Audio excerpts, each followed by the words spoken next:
Ever wonder how giants are made? Sometimes it starts with a forgotten hero. Only around 200 people in the world ever owned this car. Yet it secretly changed automotive history forever. Meet the Toyota SA, born from the ashes of post-war Japan in 1947. The SA was more than just a car. It was a bold statement. Toyota, known for trucks, gambled on a passenger vehicle with a streamlined, almost Beetle-like design, an independent suspension, and a small, efficient engine. It was revolutionary for its time and place. But it was expensive and materials were scarce. Only 215 were ever built. So why does it matter? The SA was Toyota's training ground. The engineering lessons, the manufacturing challenges, and the sheer ambition poured into this car laid the foundation for everything that came after, from the Land Cruiser to the Corolla. It was the spark that ignited a global automotive empire. Thanks for watching, and subscribe for more hidden car stories. Have you ever heard of the Toyopet SA? If you haven't, you're not alone. This little car is one of the rarest and most important vehicles in Toyota's history, but it's often overlooked. Today, we're going to uncover the story of the car that defied post-war restrictions and set Toyota on its path to becoming a global giant. After World War II, Japan's industry was in shambles. The Allied occupation authorities, known as the GHQ, put a strict ban on passenger car production. The priority was rebuilding the nation, so manufacturers like Toyota were only allowed to build trucks. But Toyota's visionary leader, Kiichiro Toyoda, saw a different future. He believed that Japan would eventually need its own passenger cars, and he wasn't going to wait for permission to start designing one. So, while Toyota was officially building trucks, its engineers were secretly working on a revolutionary new car. This secret project would become the Toyota SA. They were fueled by a deep engineering curiosity, having even studied advanced European designs like the Volkswagen Beetle before the war. They wanted to build something modern, something that would break away from the old pre-war models. The result was a prototype finished in January 1947, months before the production ban was even lifted. This was a massive gamble. Toyota was betting its future on a car it wasn't even legally allowed to build yet. When you look at the SA, it's clear it was ahead of its time for a Japanese car. It had this sleek, aerodynamic body that looked a lot like the popular European cars of the era. But the real innovation was underneath it. The SA featured a backbone frame and, most impressively, a four-wheel independent suspension. This was a huge engineering leap forward compared to the rigid axles used on most cars at the time. It was a clear sign that Toyota wasn't just trying to build a car. They were trying to build a better car. Under the hood was a brand new engine, the Type S. It was a small 995cc four-cylinder that produced about 27 horsepower, paired with a modern column-mounted 3-speed manual gearbox. The whole package was designed to be sophisticated and user-friendly. However, it had one major drawback. It was only available as a two-door sedan. In a market where the biggest customers were taxi companies needing four-door vehicles, this would prove to be a significant problem. In August 1947, with the production ban finally easing, Toyota held a public contest to name its new small car. The winning entry was Toyopet, a friendly, catchy name that perfectly captured the small, approachable nature of the SA. From then on, the Toyopet brand was used for Toyota's smaller passenger cars and trucks in Japan for many years. The Toyopet SA was officially launched in October 1947, finally emerging from the shadows. But despite all its advanced engineering and ambitious design, the Toyopet SA was not a commercial success. Production was incredibly slow. Only a handful were made in 1947, followed by just 18 cars in 1948, from its launch in 1947 until production ended in 1952. Only about 215 Toyopet SAS were ever built. The market simply wasn't ready for a sophisticated two-door family car. The economy was still recovering, and practical, four-door taxis and commercial vehicles were what people needed most. So, why is this car so important? Because the SA represents a critical turning point. It was Toyota's declaration of independence, a bold move to transition from a truck maker into a modern passenger car company. The engineering lessons learned from the SA, from its independent suspension to its engine design, were not wasted. They were carried forward and refined in the models that followed, laying the essential groundwork for Toyota's future success. The Toyopet SA may have been a commercial failure, but it was a philosophical victory, proving that even in the toughest of times, innovation and a clear vision for the future can pave the way for incredible achievements. Thanks so much for watching. If you enjoyed this deep dive into automotive history, make sure to like this video and subscribe to the channel for more stories like this one. See you in the next video. Have you ever heard of the Toyota SA? This little car is a huge piece of automotive history, marking a pivotal moment for Toyota right after World War II. Released in October 1947, the SA was one of Toyota's first post-war passenger cars, and it really set the stage for everything that came after. Let's dive into what made this car so special. The SA was a charming two-door sedan.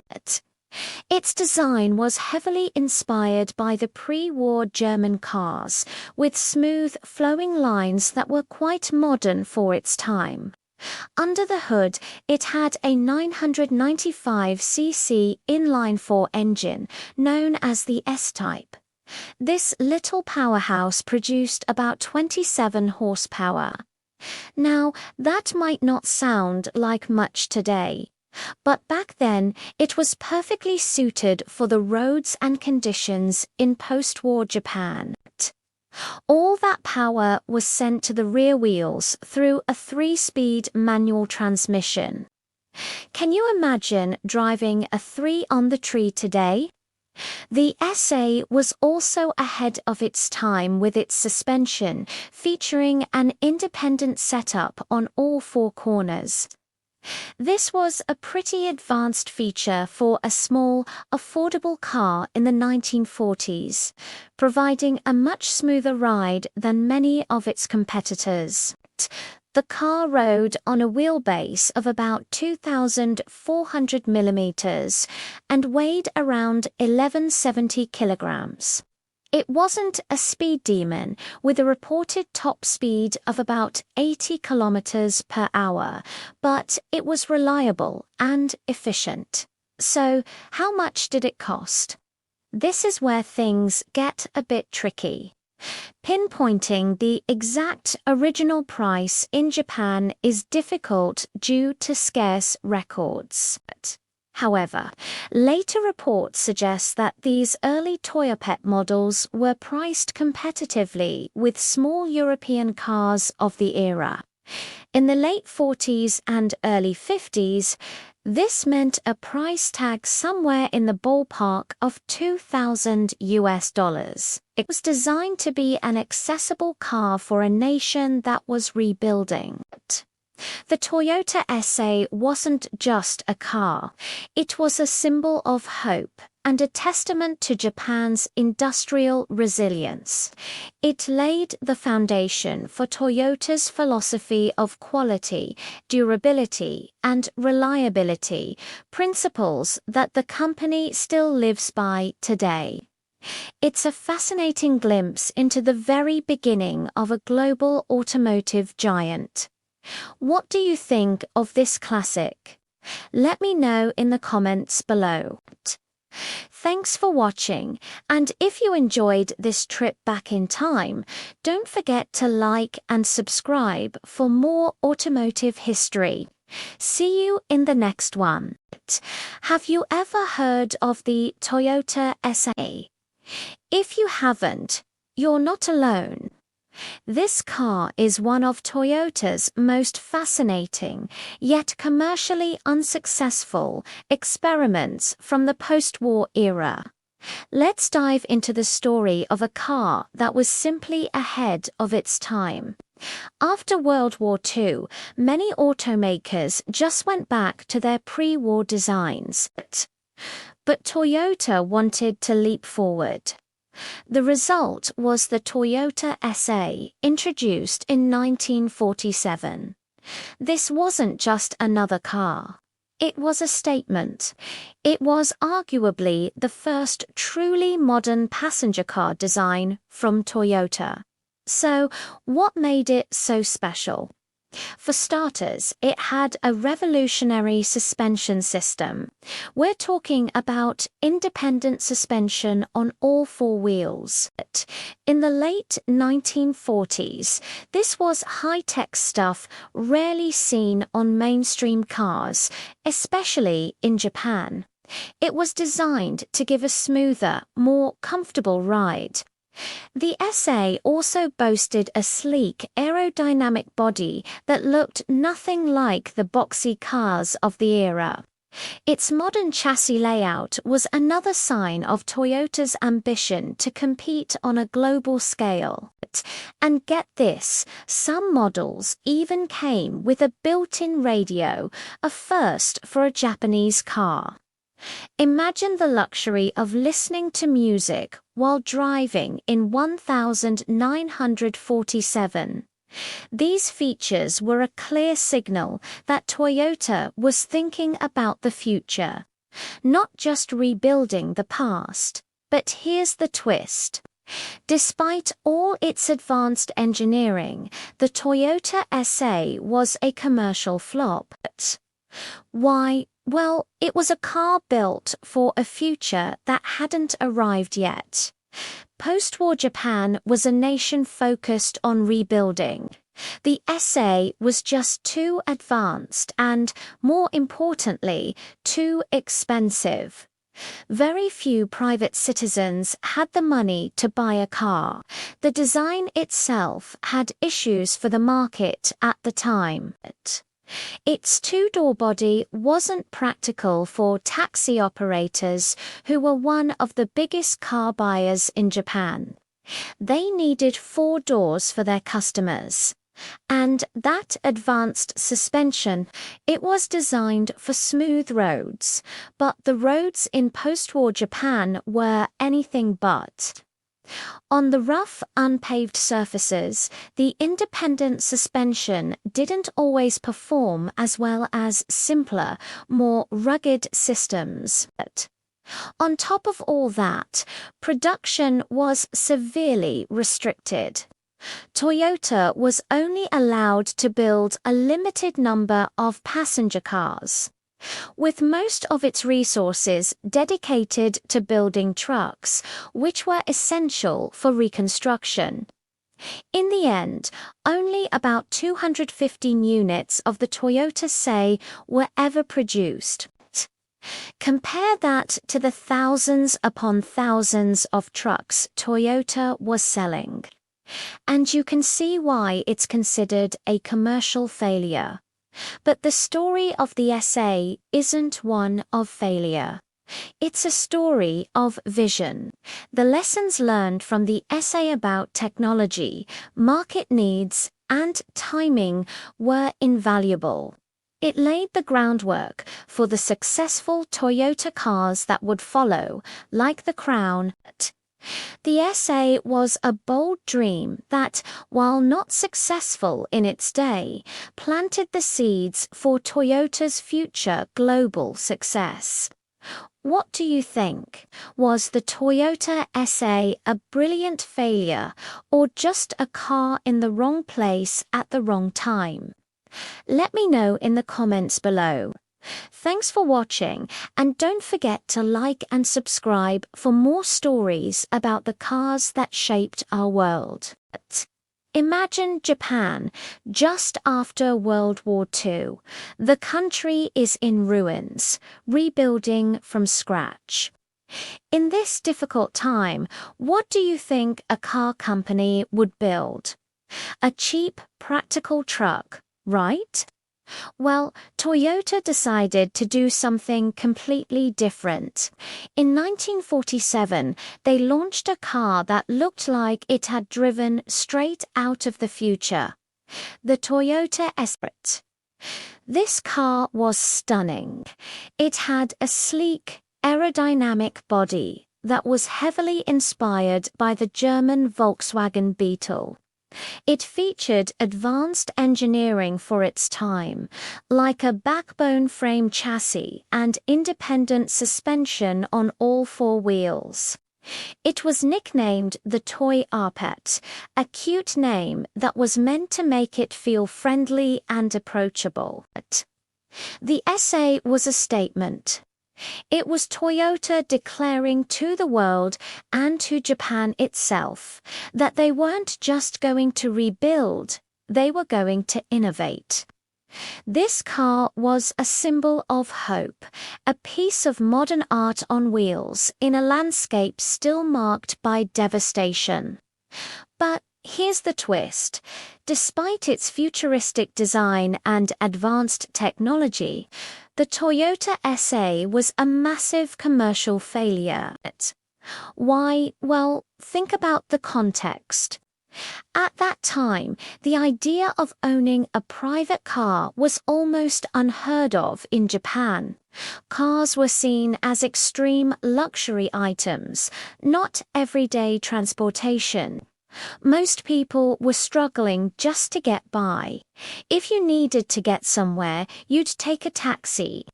If you needed to haul something for your business, you'd buy a small, cheap utility truck.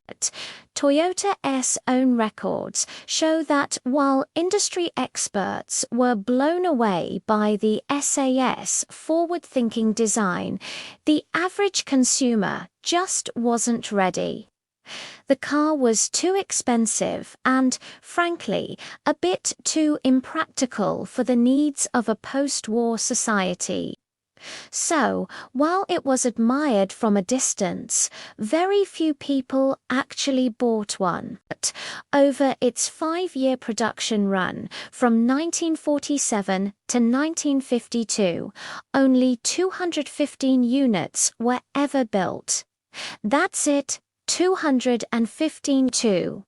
To put that in perspective, Toyota now sells millions of cars every single year. So, if the SA was such a failure, why are we even talking about it? Because its failure was one of the most important things that ever happened to Toyota. This car taught them invaluable lessons. Firstly, it proved that Toyota's engineers had the skill and creativity to design and build a modern world-class passenger car from the ground up. This wasn't just a copy of something else. It was a genuine feat of engineering born from ambition. It gave the company the confidence it needed to keep pushing forward. Secondly, and perhaps more importantly, the failure of the SA taught Toyota about the market.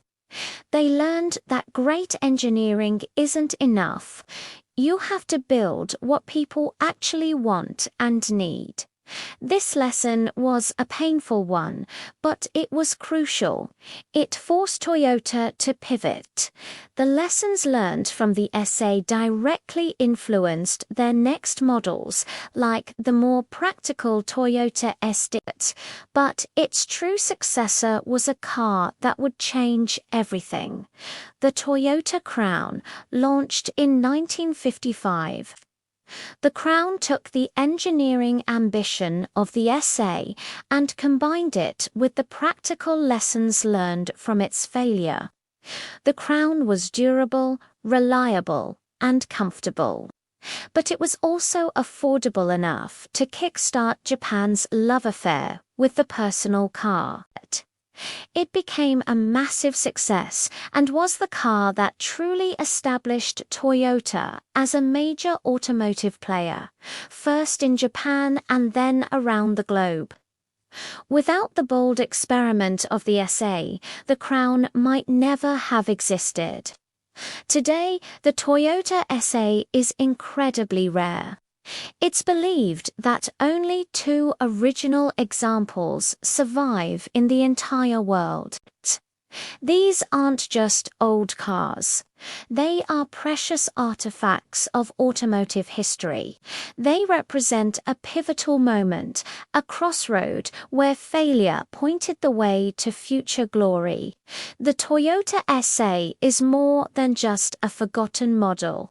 It's the spiritual ancestor of every Toyota you see on the road today, from the rugged Land Cruiser to the best-selling Corolla.